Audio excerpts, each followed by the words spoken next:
नमस्कार बच्चों, आज हम करेंगे कक्षा 10 की पाठ्य पुस्तक का 3rd चैप्टर सेनापति काव्यखंड जो है उसका तीसरा पाठ है बच्चों, सेनापति। सबसे पहले सेनापति का जीवन परिचय पढ़ते हैं। सेनापति का जन्म दीक्षित गोत्रीय ब्राह्मण परिवार में विक्रम संवत 1616 में हुआ। उनके पिता का नाम गंगाधर और पितामह अर्थात दादाजी का नाम परशुराम दीक्षित था। उनके विद्या गुरु हीरामणि दीक्षित थे, अर्थात उनको विद्या प्रदान करने वाले गुरु।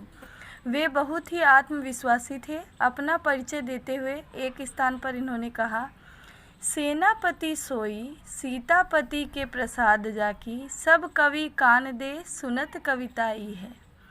ये रीतिकाल के महान एवं भावप्रवण कवि माने जाते हैं। कुछ लोगों का कथन है कि सेनापति इनका उपनाम या उपाधि है, किंतु इनका मूल नाम किसी को भी ज्ञात नहीं है। परंतु इस बात में कतई संदेह नहीं है कि काव्य कला और मौलिकता की दृष्टि से युगीन कवियों में वे सेनापति की भांति थे। सेनापति राम भक्त कवि थे। श्लेष अलंकार के प्रयोग में वे सिद्धहस्त थे। उन्होंने किसी कवि का अनुसरण नहीं किया।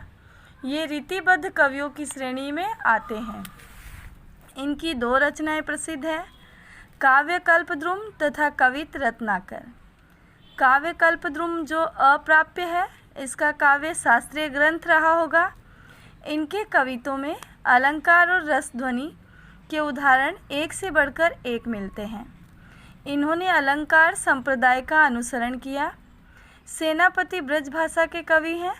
साधारण शब्द भी उनके हाथ में आते ही सैनिक की भांति सशक्त बन जाते हैं। वे फारसी शब्दों का प्रयोग भी करते थे। उनकी रचनाओं में प्रसाद और ओज गुण की प्रधानता है। परिमार्जित भाषा का प्रयोग और भाव गांधीर्य उनके काव्य की विशेषता है। बच्चों, ये तो हुआ सेनापति का जीवन परिचय। अब हम करते हैं पाठ परिचय। यहाँ प्रस्तुत कविता सेनापति के ऋतु वर्णन का प्रौढ़ और प्रांजल नमूना है। इसमें पूरी निपुणता से ऋतु के उपादानों एवं उसके लक्षणों का उपयोग कवि ने किया है। वसंत का वैभव पूरी छटा के साथ पंक्तियों में पिरोया गया है। कवि ने ऋतु वसंत का सूक्ष्मतापूर्वक मानवीकरण किया है। पूरा परिदृश्य राजा के आगमन काल के वस्तुओं एवं भावनाओं से बुना गया है। रंगीन उपवन सुगंधमय है। कोकिल चारण की भूमिका में पदगान कर रहा है। शोभा के सुखमय उपकरण सेना के कवायद की छवि उत्पन्न कर रहा है, क्योंकि राजा एकांकी गमन नहीं करता।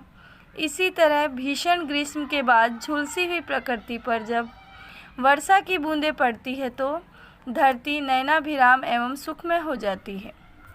मानसून का आगमन इस कृषि प्रधान देश के लिए एक उत्सव की तरह होता है। कवि ने डूबकर बरसात के ऋतु चक्र को आँखों के सामने साकार कर दिया है। शीत ऋतु की आक्रामकता को सेनापति के आचरण में कवि ने वर्णित किया है। इस हमले ने पूरी प्रकृति को पराजित कर दिया है। बर्फीली हवा की चुभन तीर के समान घातक है। सूरज का तेवर अर्थात निस्तेज पड़ गया है। अलाव की आग को घेरकर जन समुदाय ठिठुर रहे हैं।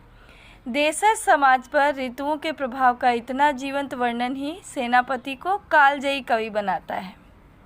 बच्चों, आशा करती हूँ सेनापति पाठ का जीवन परिचय और पाठ का परिचय आपको भली भांति समझ आ गया होगा।